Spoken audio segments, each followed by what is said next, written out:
pushes around. Can he save it this time? Oh, there you go. He does. He saves it. But there's a Jeff Gordon's upside down. Jeff Gordon's upside down. And Kurt Busch's car is destroyed. Oh my gosh.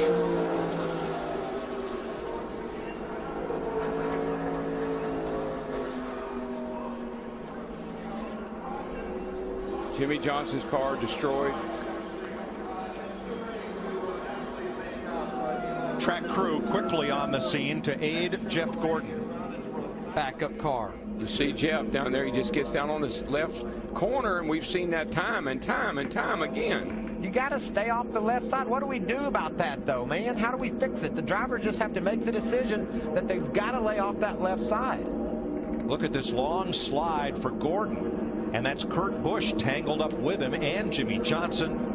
And that car still hasn't lost much of its momentum. Let's talk about closing rate. That's exactly what Stewart gets tagged and holds on. Behind him, they're going to pile up. Hamlin, Johnson, Busch, Martin, Gordon. And Tony Stewart cut down in front of Matt Kenseth. I guess we're going. Got a little bit loose, but then these other guys reacted to it, and they all crashed. The defending champion of the Sprint Unlimited, Kyle Busch, heavy damage. Mike, that 1969 Daytona yellow on Jimmie Johnson's car, Corvette color. Not much left of it. Mark Martin torn up.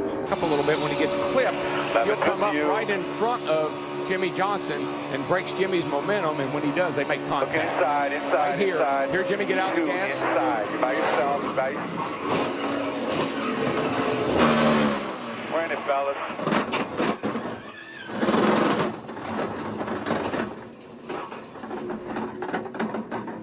Johnson hit from behind by Hamlin, who had been tagged by Kyle Busch. Yeah. Really solid run here for Denny Hamlin from the front to the back. Oh! Jimmie Johnson around. Headed for the infield wall and bounces off the safer barrier as they come to the caution flag, completing segment 1 and likely completing Jimmie Johnson's night. You all right, brother? Yep. All right, my man. Oh, the left side of that car is all torn up. Four. That's 4. You're okay though, right? Yep. Johnson puts the window net down, a signal to safety officials that he is okay. Mike, you Let's just have a asked, look. you asked the question, does bump drafting help? It looks like Harvick gets a good run right up on the back of Johnson. Does he get into him at all, or does Jimmie just slide up the track and get loose? It was really hard to tell from that angle right there. It looked possibly like he just had maybe got a little bit of a push in the front end, went up the track just a bit. Let's see if we can tell.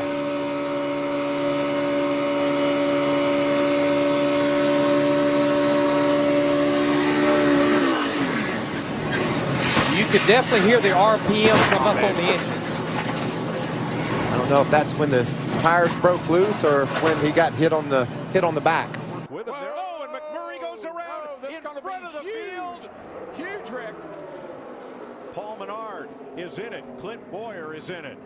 Menard is hit by Casey Kane. His car is all torn up. And McMurray bounces off the wall, pulls away. There's Tony Stewart.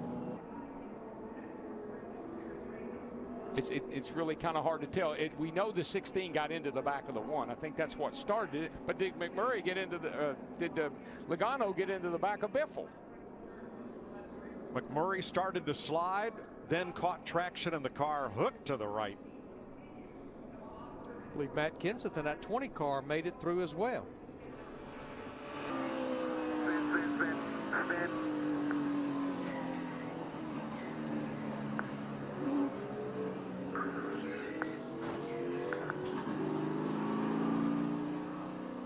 Right at the end, the 48 gets into the 11. Almost made it through. Just about had it cleared. Slowing down. He wasn't going that fast, but. Denny Hamlin, winner in a 3-wide finish here last year. And I'm really excited that I'm up in. Around goes Johnson. Guys. I'm going to tear it all. It's just 4, Yeah, he hit the Rips it front all splitter, apart. ripped the front end right off that car. He's Caution gonna waves. be done. The nose of that 48 is all torn up. Got Jamie McMurray on the outside. I think that's Casey Mears up on the outside there. And you can see they just still are on his quarter. And it pushed Jimmie up into the 13 just a little bit. Oh, man. And looked like maybe him and the 13 got together. Then him and Menard got together. Menard may have given Jimmie a little shot and pushed him up into the 13. And that area where Johnson went off is the bus stop chicane for the sports car races here, and it's a grass to asphalt. In and out. In and out. Watch his hands.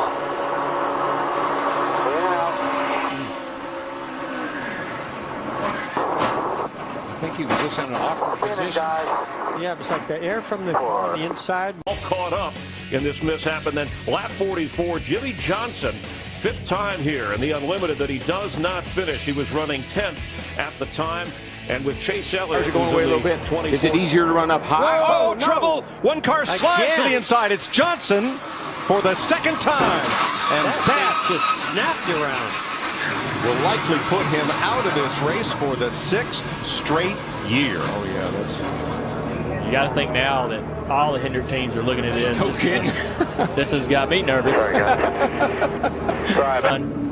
He's probably got a lot of wheel in it. Just steps out. It just all by right itself. And you know, when you've got your teammate outside of you, the last guy you want to get into is your teammate. So you could tell he was really trying to keep it off the 24 of Chase Elliott, and around it came. But listen, guys, everything's happening off turn 4. Everything seems to happen off that turn for some reason. And right in that transition as Let's look at this from the Goodyear blimp. Right here, you're coming out of the corner onto the flat. Another thing to think about too, Jeff, is that being on the inside, is he not only lacking, is he lacking a lot of side force that he. Now here comes a push from the 42. Watch that. Go to the 41. Push the 41. He's got to run on the 48. Jimmie Johnson. I think. Oh, Johnson gets turned. Not again. Kyle Busch into Larson into Johnson. And for what, the 7th year in a row, Jimmie Johnson will crash out of the clash. That was so unnecessary. Back straightaway. Kurt Busch jumps out of line to make a move. And now you've got the 42, and I believe the 18 is behind the 42. So he comes up to Jimmie Johnson, gives him a little shove, and that just turns him. Turned him. And, you know, the front nose on these Camaros is very pointed and doesn't really line up great to the rear bumper, even of other Camaros. That's going to be something we're going to have to keep an eye on through speed weeks. That was a pretty hard shot he gave. You know, that was almost, it was harder than a bump. Well, the aerial view should show